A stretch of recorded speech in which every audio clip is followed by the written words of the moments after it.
Rio, what do you know about Wait, omni-channels? hold on. Rio, Yeah? what do you know about omni-channels? Rio, I heard omni-channels are the new talk of the town, but I don't know anything about them. Do you? I don't know much about him, but I know Tom Cheli, who's the CEO of Frequence, does. So, let's pop on over to him and see what he has to say. So, hi. What's your name and what do you do? I'm CEO of Frequence. And what's Frequence? So what we tell our normal customers is we're omni-channel workflow for media companies and independent agencies. What's Omni-Channel? Exactly. I knew you'd ask that question. Um, we talk about omni-channel, we're talking about all the cool things that my kids and you're probably doing. So if you're doing TikTok, if you're doing any social, if you're doing Facebook, you're doing Snap, you name it. That's what we consider as part of omni-channel, on top of video and display and all those items. So it's like a social media, or? I think social media is one of those elements of omni-channel, right? If you're watching now any streaming TV, right? I'm sure you are. Yeah. And there's advertisements there. We help local advertisers, right? Go out there and actually be able to say, hey, I need to reach my audience. And so in the old days, they could use TV, print, and radio. Now we say omni-channel because there's so much more. There's social, all the social different tools that you use daily without because they want to reach you in a lot of cases, right? They want to reach maybe kids, whoever their audience is, they want to reach it. It's like so in the modern world. In the modern world. So we just want to help them at the SMB level be able to go out and actually help them find their audience. And so, from what I can understand, omni-channel is it's like the modern form of consumption of like media It consumption. still helps them use their current form. So if they can still do radio and they can do everything they want to do, but now they're able actually to reach those their potential customers on those different channels, right? So if they're doing search on Google and someone's out there searching for hair salon, my favorite thing to do, right, is go look out there for a great place to get a great haircut.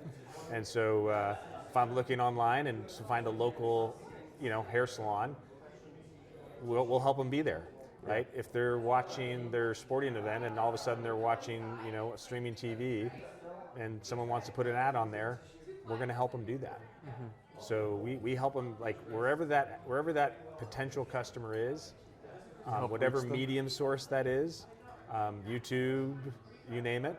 Yeah. We want to help them show up in those places. So we kind of put all those together as omni-channel. So it's not necessarily that it's, yes, more of them, it's a newer word, but in theory you could still find them on traditional media, right? So you said it's called Sequence? Frequence. Frequence, sorry. Yes. So Frequence, is it a way of taking just any business, anything that wants to be advertised and reaching it to any sort of platform to be accessible in the modern era? Yeah, I mean, it's a technology that allows, so workflow, so it allows media companies that are out there selling local advertising to have a tool set to basically go out and say, hey, I want to be able to do this, so how am I going to build proposals, right? So how am I going to go present to that local business to be able to make it happen? And then once I sell that, how do I then convert it into an order and execute it in all those different channels? So we're connecting all those pieces together. So think of us as like a connector that connects all those pieces so that advertising professional who's selling local advertising, it's easy for them to be able to actually offer all those different channels that we just talked about in one kind of platform. All right, that makes sense. And then how does AI affect your job? I mean, so I'll say before really, generative AI, just like going back, most ad tech companies, if they're doing anything around bidding and logic and big data, they're using, I'll say, the kind of first phase of AI. So we started with that years ago, right? Yeah. I mean, we've been using that for a long time. Now, when you think about generative AI, you're thinking now about stuff around creative, and that's where we're starting to use more forms of it. Because if you're going to do advertising omni-channel, you got to think of how am I going to do creative for all those different formats. Yeah.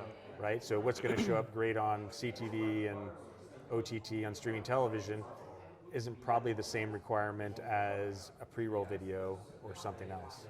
right? Or display creative, whatever creative that, whatever the medium is that they're deciding to use, we need to generate creative for that.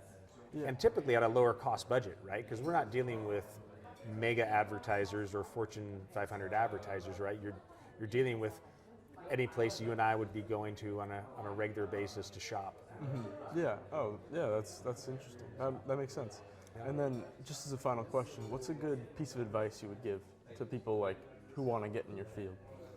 God, it's the same advice. I don't think it's per se my field. My advice to my kids, I've got 3 kids, is be passionate about what you want to do and then work hard.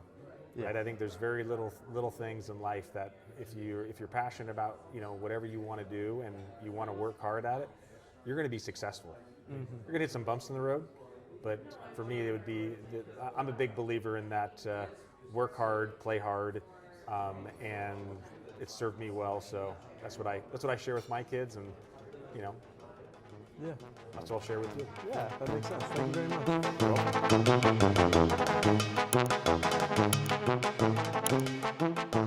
much.